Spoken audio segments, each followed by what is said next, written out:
Just take it nice and slow. My mission is to keep you mine. Don't want this to be the last time. We make sweet love, baby. I know you feel it too. It's bigger than the both of us. This one thing I'm so certain of. I don't wanna lose your love. I don't wanna lose you. I don't wanna say bye.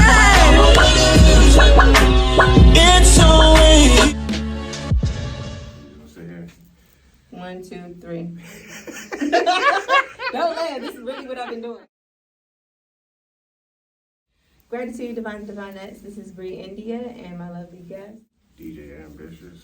And thank you all for tuning in. This is 808 Tavern, Season 2 of I Am Who, the I Am Who segment.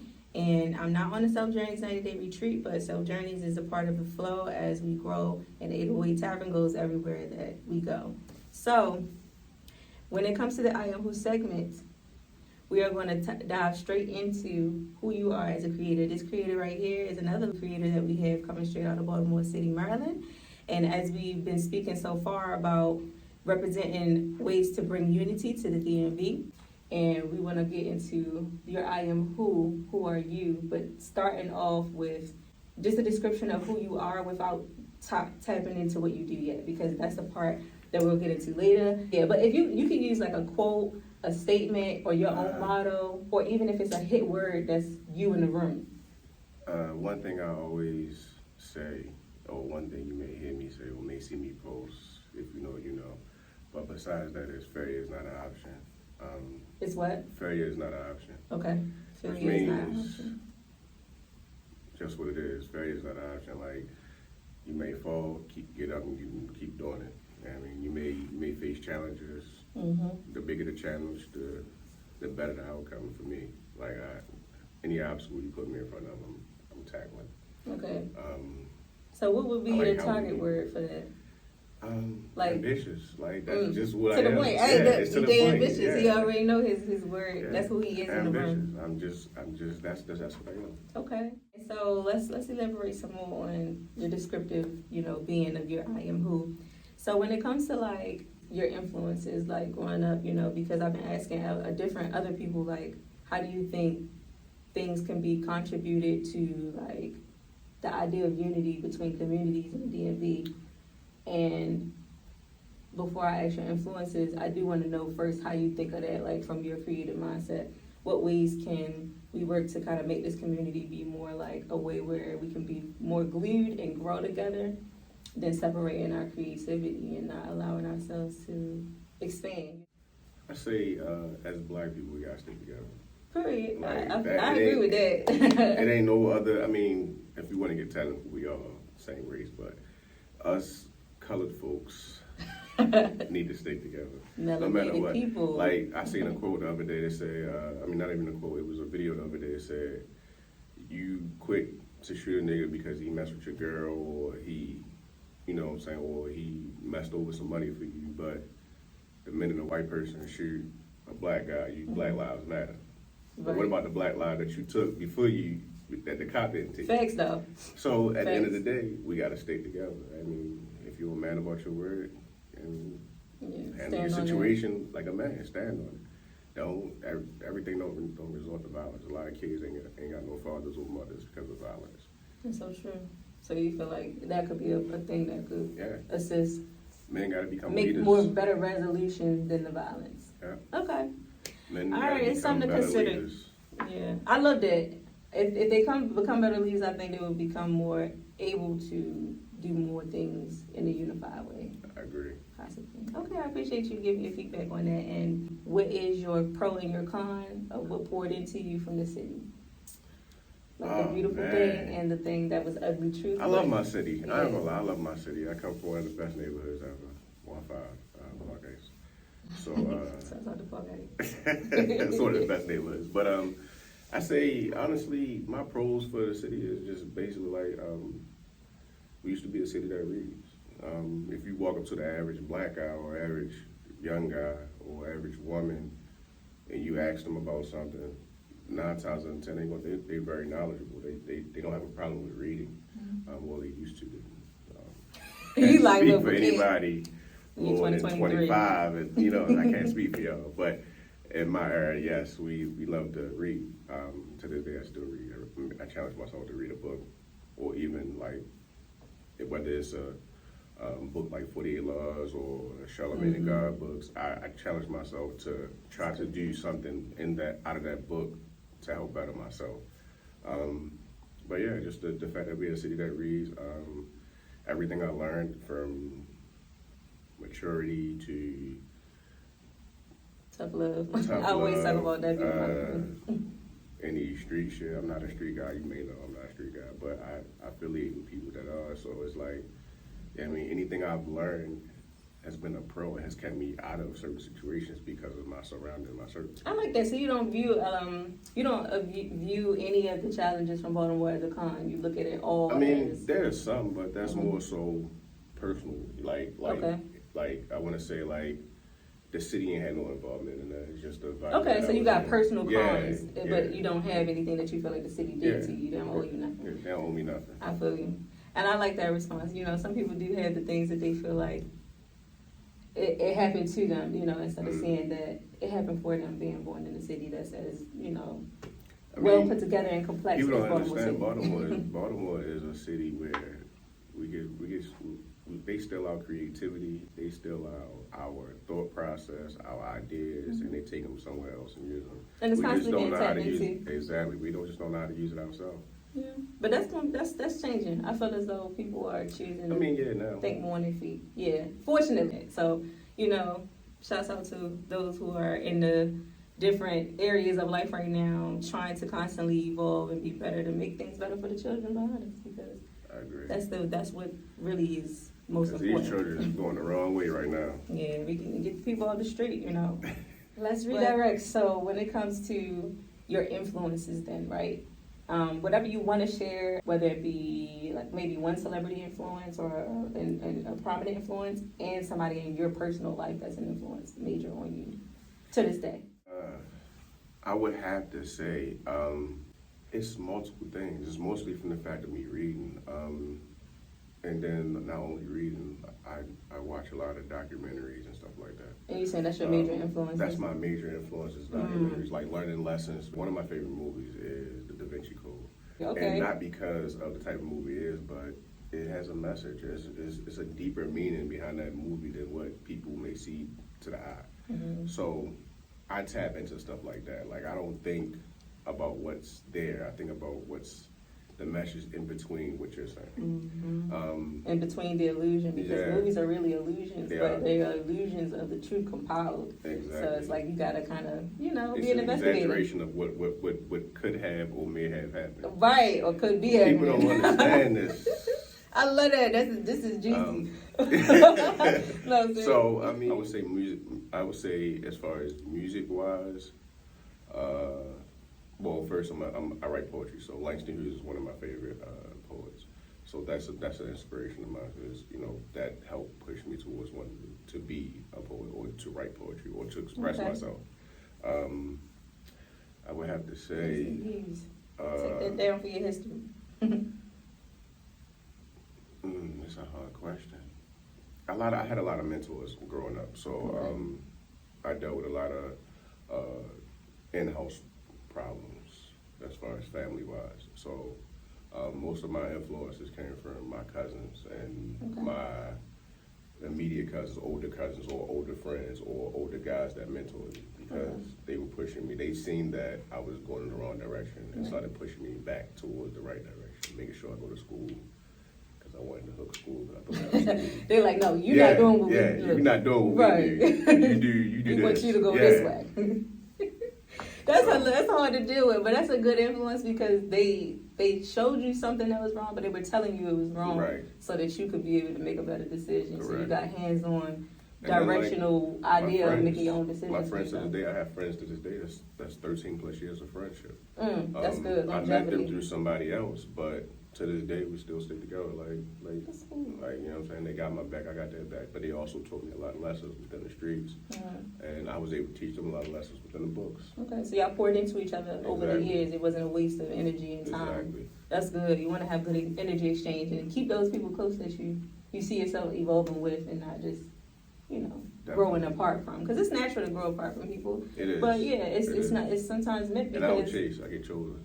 I love that. Always look, you attracted, all right. You ain't chasing a thing, and that's how it works because it's like natural. Even me connecting with you in 2020, like it wasn't nothing to just reconnect and make the time to come together for this. So I really appreciate that, and that's a part of just keeping that solidarity. We was bringing that up in another interview that I had recently. So and keeping business. Oh, separating it. Yeah, knowing the difference. knowing the difference.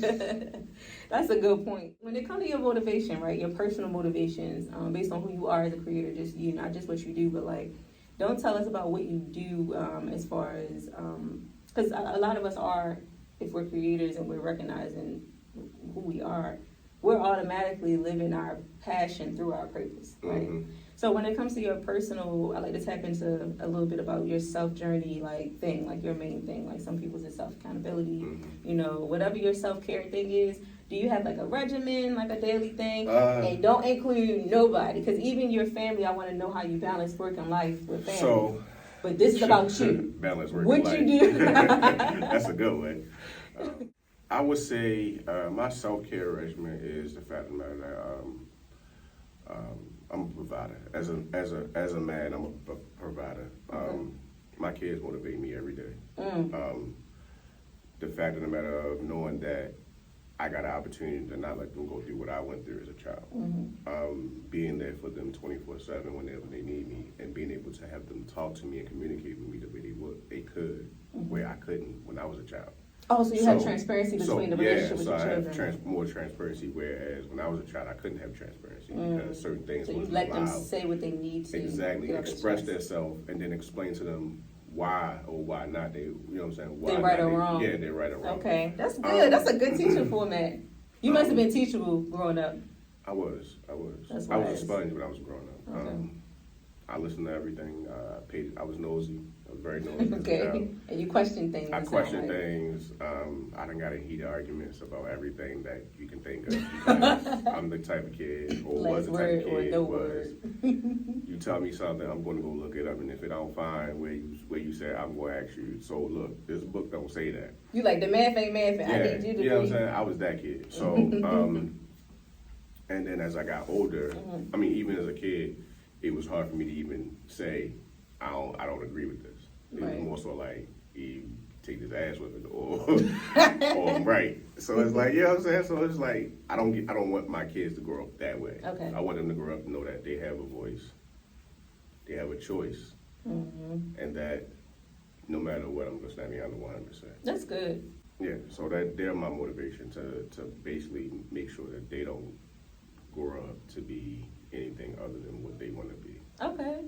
I appreciate that you sharing that too, because that's a personal thing, how you maintain in your personal life, and especially because that's a protective element of your life. Yeah, is your I'm very family. protective of my kids. So yeah, I appreciate you sharing that and them being a motivation, because they're going to be, who we see on whatever platform they choose to do in life, doing what they need to do to contribute to the world.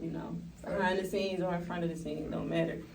But my other self-care regimen is a blunt a day, keep the haters away. Hey, look, I was just about to say, besides that though, now you got to tell me something still about, what you personally got that you do, whether it be you wake up and you make sure you have a good day and you pray. My regimen is mostly I wake up, I make sure, I probably roll my blunt the night before. Okay, so you already got the pre-roll. I'm kind of one of those people who are self-healing or trying to learn how to self-heal instead of going to a therapist. Okay.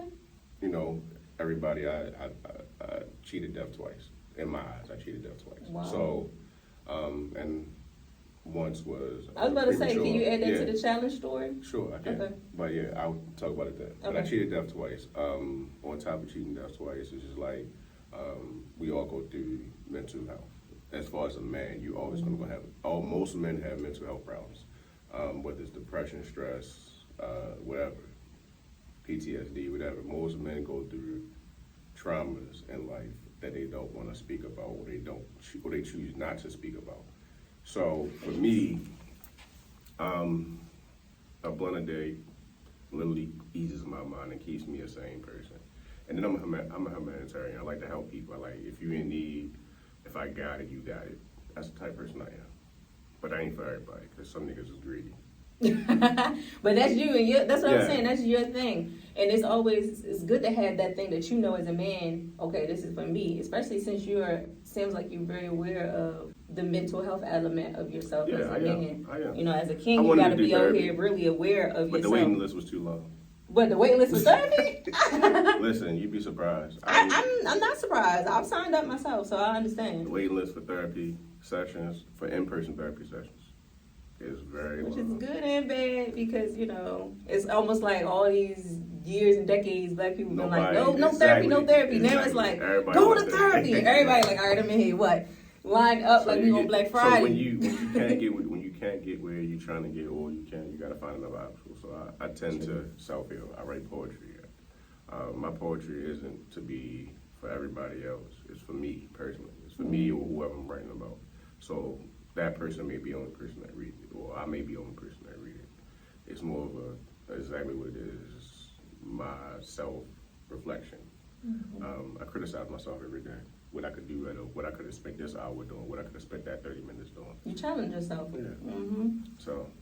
That's cool. So now before we tap into your I am who, what do you do, I do want to get this story from you of your, biggest challenge. I want to ask you a challenge that you're willing to share out of the many stories of your life that you can kind of use as a testimonial where you overcame the situation and you were able to come back stronger than what you ended up going into it as, right?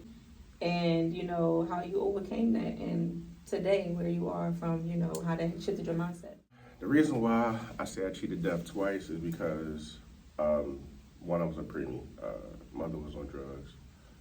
So, that's number one with how I cheated life, because I could have been like all the rest of my siblings on my mother's side, either dead, in jail, or can't function. Not all of us are bad off, but most of us are. And I send love to the families too. Yeah, of course. The second way I cheated death was I caught COVID and pneumonia in both lungs. It was in the ICU for 14 days, fighting for my life. Came home on oxygen. So I went from being a guy that played basketball every Saturday and Sunday for 5 to 6 hours a day to not being able to run up and down the court, halfway up down the court, or even chase my kids around outside in the yard. That was me cheating death. So clearly I feel like I got a purpose. So my challenge every day is to find my purpose, or find out why I'm still here. Because clearly there's deeper layers to it. Yeah, it's deeper layers to it. You know what I'm saying? Like, granted I'm here to help, but who and how am I supposed to help somebody? And that's what I use most of my talents for, is to help.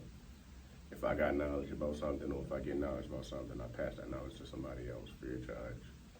That goes for anybody and everybody that has been around me can say that. Dang, that's deep.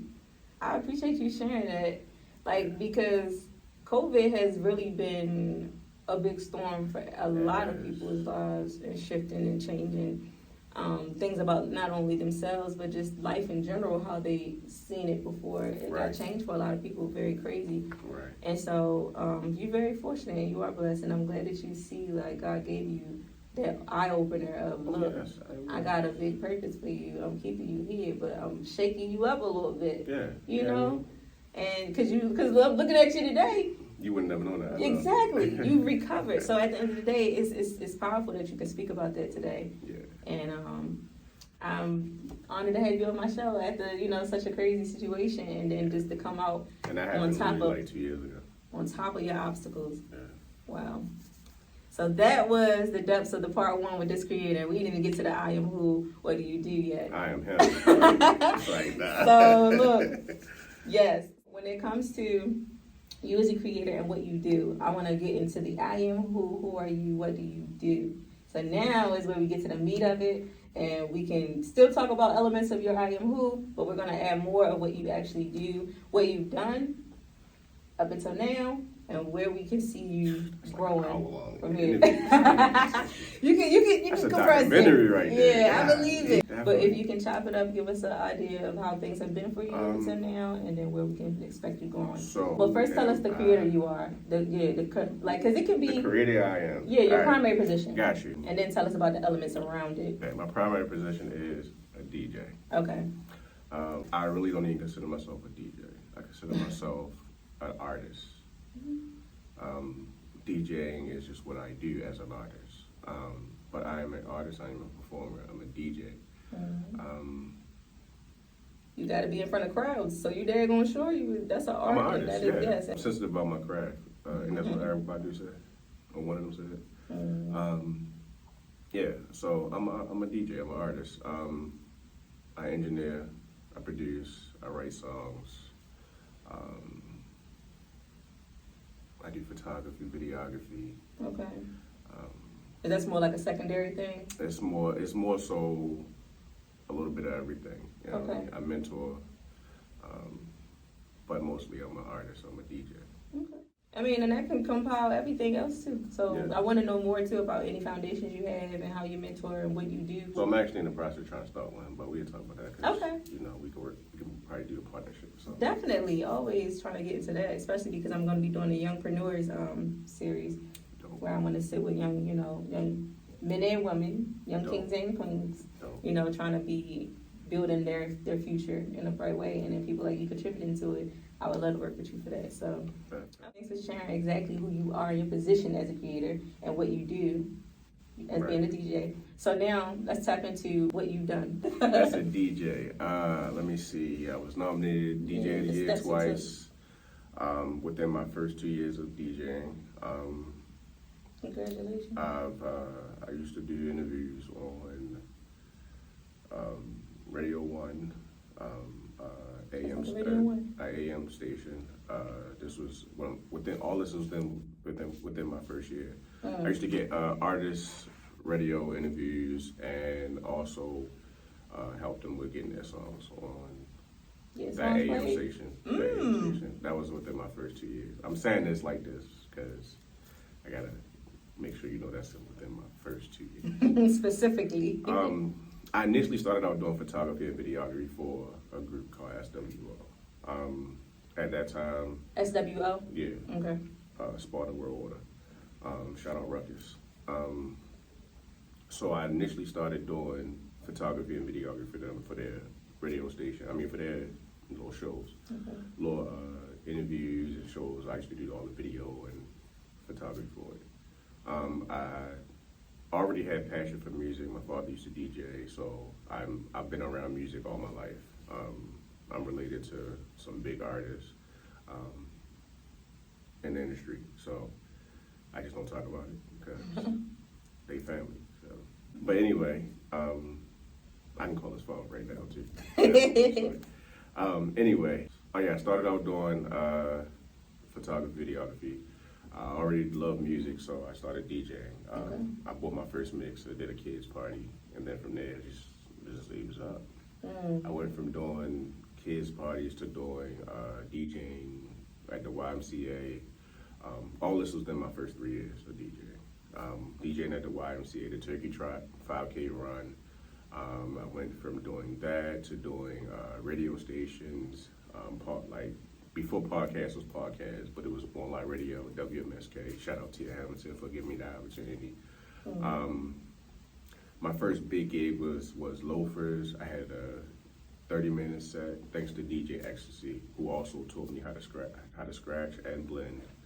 She taught me how to scratch and blend, and she gave me my first gig, 30-minute set at Loafers, a hip-hop set. Murdered it, and from there it's just been up. That's a good I took a year off to focus on family and kids and make things, what I'm saying, try to do the right thing. And then it was like I got depressed because music was everything I loved. So that's my, what I'm saying, that's my first love. So I got back in it and I ain't stopped yet.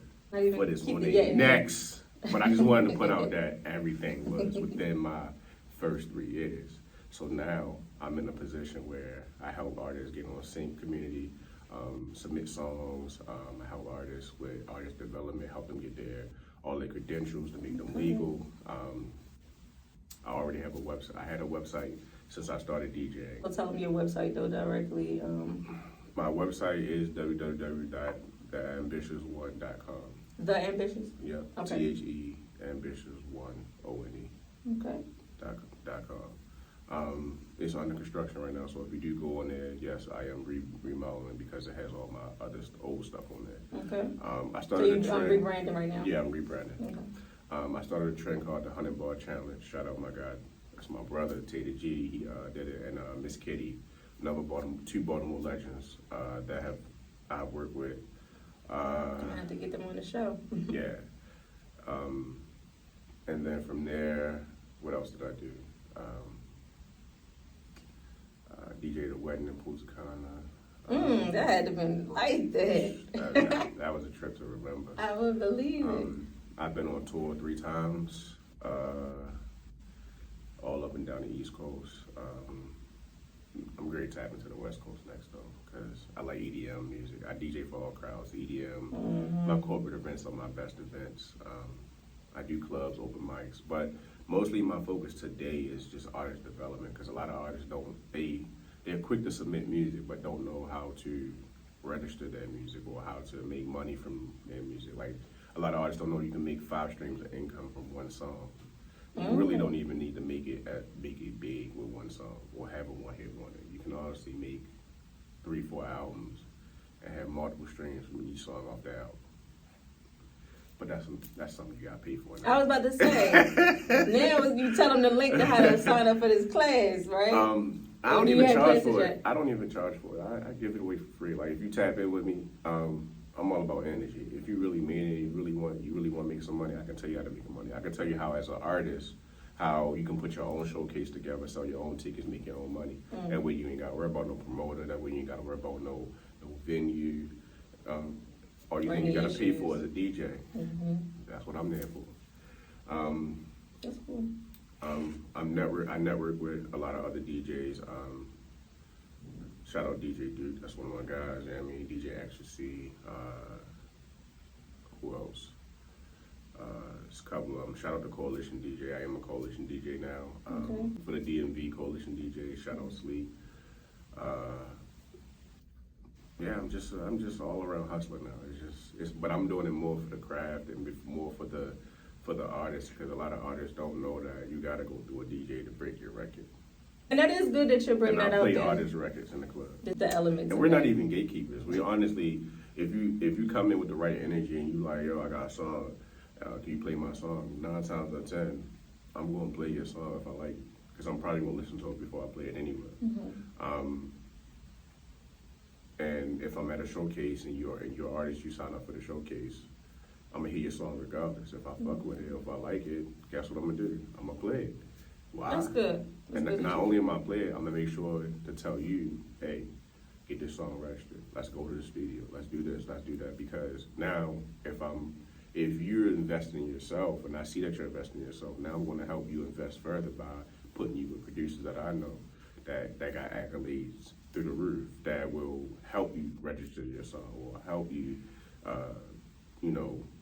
make that banger that you want, or your sound quality is top notch. That's good. So this is definitely good information right here to try to tap into. And he's telling you it's a charitable thing that he does. So reach out by DM, you prefer? You can reach out by DM, you can reach out, I'm not putting my number on there because you women are psycho.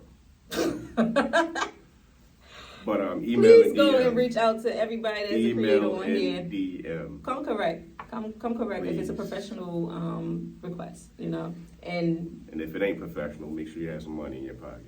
I'm looking Period. for a sugar mama. Right now.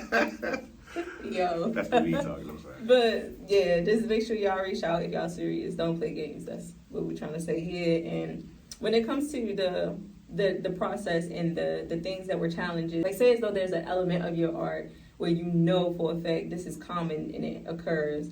And it's more like, I guess, like the dark side of it, because there's always to our art, whether it be a dark element that comes from our own creative thing, or it's a dark element of the entire industry of what we do that we are anticipating, and we would, let the next crowd know.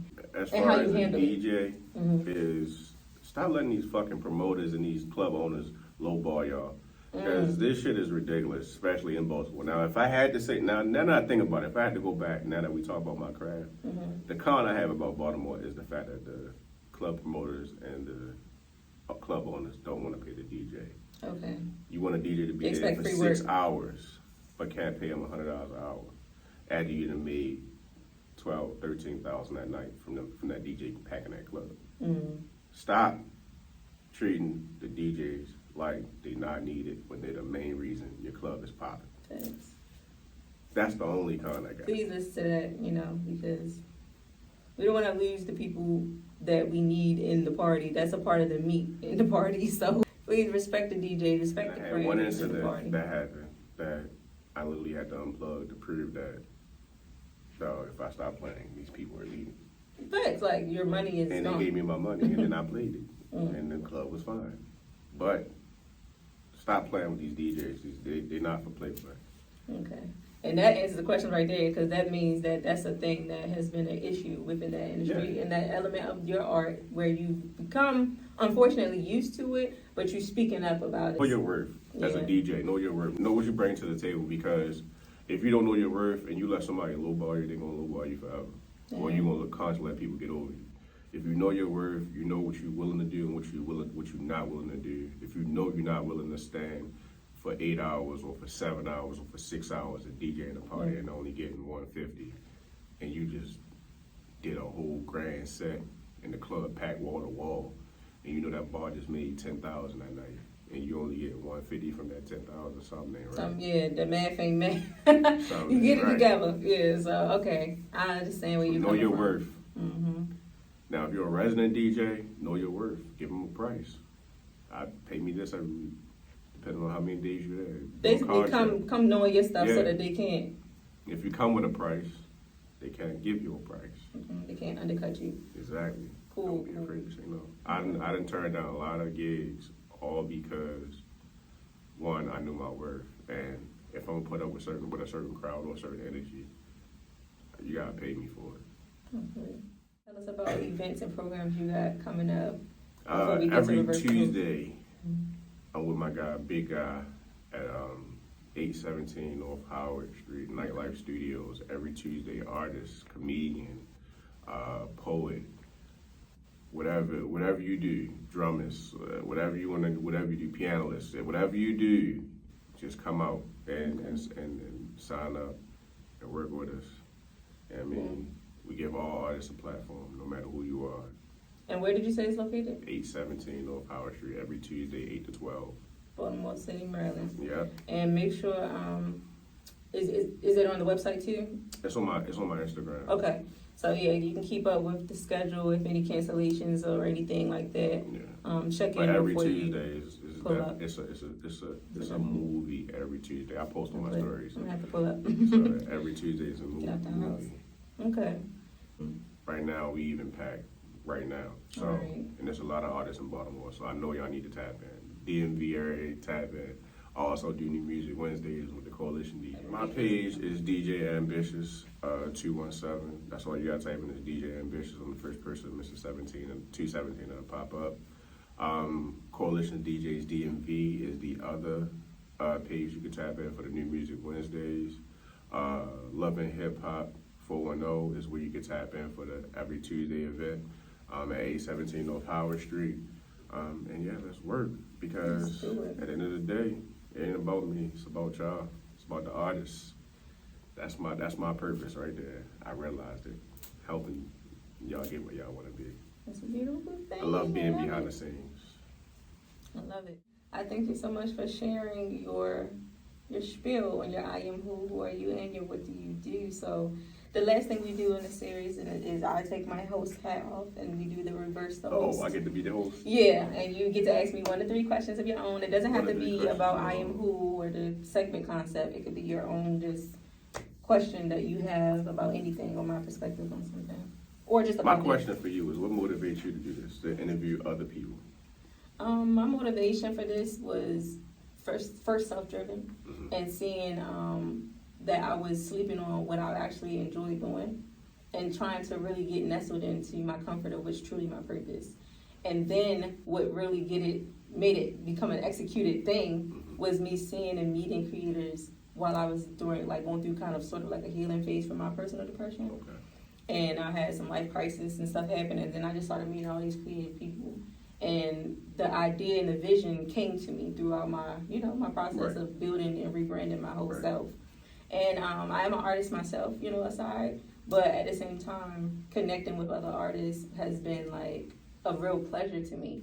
And I see it growing to a point where we can be more in a community, unified parties, like stuff that you're saying that you're already doing collisions, but on a level where we can do more like regional competitions, record label competitions, like have people come to the area to, do things like they do over the West Coast, and bigger events on a level where it's a conglomerate of people, like a God body, we all pour into the same well, and then we can all drink from it as well. So that's how I had seen and envisioned doing this particular mobile vlog podcast. And this particular segment started in 2020 when I traveled around the USA. Okay. And I had one, I remember that. And I made time, because I even met with you because you went with me to New Jersey, did a whole photo shoot because I did a Atlantic Ocean cleanse and I did a Pacific Ocean cleanse that summer. So ultimately, I had my own little things going on, how I wanted to heal, like we were talking about self-therapy. Right. But in the midst of that, I found myself falling in love with the idea of being able to showcase other people's creativity and indulge and exchange good, positive, healthy positivity, but, good, positive vibes and uplifting each other in ways without even really trying, Right. So as I connected with people, that was my motivation, and seeing them kind of thrive more in what they're doing, and then just being that supporter, Right. I get it. That's dope. Yeah. Because that's a hard job, interviewing people. Yeah, some people don't show up, some people don't respond. No, not even that. I've tried it. Like I said, I've done online radio multiple times. I've been on multiple shows, but like actually interviewing people. Oh, you saying that part about it is okay? I see what you mean. Tedious, very tedious. Because you more so gotta look at it from their standpoint, and then not only that, sometimes you may ask questions that they don't even want to answer. So you got to know how to revert that question and articulate in other ways. Just to get the answer. Yeah. My next question is,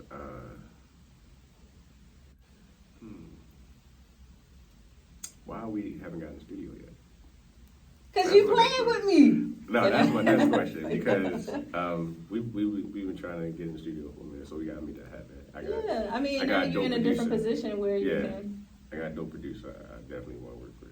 Let me know. But that's why I haven't, because I've been doing it a lot by myself right now. I just find, available studios, and then I book, especially within my budget, because some of these studios are expensive for me as an artist, and I pay for everything out of my pocket like most artists do that are independent. Ultimately, when it comes to my artist side, I'm, taking my time because I have visions for how I do my thing, but money is also, that makes sense. So let me know if you really have time to, add me to the roster for coming in and doing some music. Yeah, I got you. And I'll show you what I have so far. My last question is going to be, who are you? Who is Self Journey's Ada Will Tavern? Like, what is that? This Bree India thing. Yeah, the Bree India. What is all that? Because I watched it grow. I appreciate you paying attention and being a part of the journeys too. Because what is that? He was definitely there in the beginning. So the conglomerate, or the triad, or the Bree India triad. And I had spoke about this on DJ Duke's show actually too a little bit. But ultimately, it's mindfulness, medicine, and music art. And those 3 M's represent self journeys, which is mindfulness. And then for medicine, it's a Dream Body Cafe, a dream cafe that I have, which was the first business I had, my mobile spa, branching from my wellness and healthcare passion. And then music art is all of like everything encompassing 808 Tavern, because everything about being a creator involves your art, or all involves music too. Right. So ultimately, that's where I came from with that, and it just has grown since I've met you. Like, Right. and even before That's that. what I'm saying. Since I've met you, it has grown. And it has taken time, but it's been with time with myself. Right. So I don't want to get too far off the question, but that's what Re-India is. Okay. It's the triad of those things, of mindfulness, medicine, and music art. Gotcha. And yeah, just hoping to see it grow more and more and expand to other people, get an actual place one day, Right. and add myself to coalitions and things like that of other cooperative, entities. Right. That's dope. And when I say like artist development comes from anything, from any type of artist. So even stuff like this, that's word. That's never. Yeah. Okay. Never. And I hope that you can send me any artists that you do work with, so that I can sit with them on the show too, other DJs and anybody who's in the boss's position of the creator. I got a couple of artists I can shoot you with. I got a lot of artists I can shoot you with. Okay. And is there anyone you want to shout out as well, a part of your organization? I want to shout out to my structure? team, GHS, the family, Okay. Global Hit Squad, the family. That's my. If you notice, I posted GHS on everything. That's my team. We had 13 plus years together as friends. Maybe 8, 9 years plus as business partners. That's good. And we've been on tour 3, 4 times. We still on tour. We working. That's cool. And shouts out to the team as well. We got to get ready to wrap it up, but I appreciate you so much for coming and spending so much time having a session on this season. Technically, like I was saying, 2022, 2023 was season 2, so you will be seeing this episode. And hopefully we can be able to start having some people, at least vendors, come out for 808 weekend. And this has been the episode. Not yet. I'm trying to put everything in perspective. So this is what this is for, right? Boy. Yes. So thank you so much again, like I said, for coming out. Thank you for having me. Yes, I appreciate it. This is my 3rd interview this year.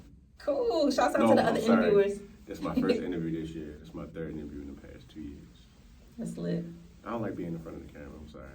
We got to get them out there. Look, stop playing. But in G-Self Unity, Peace, Love, and Truth, this is Re-India and DJ Ambitious. And thank you all for watching. Be blessed.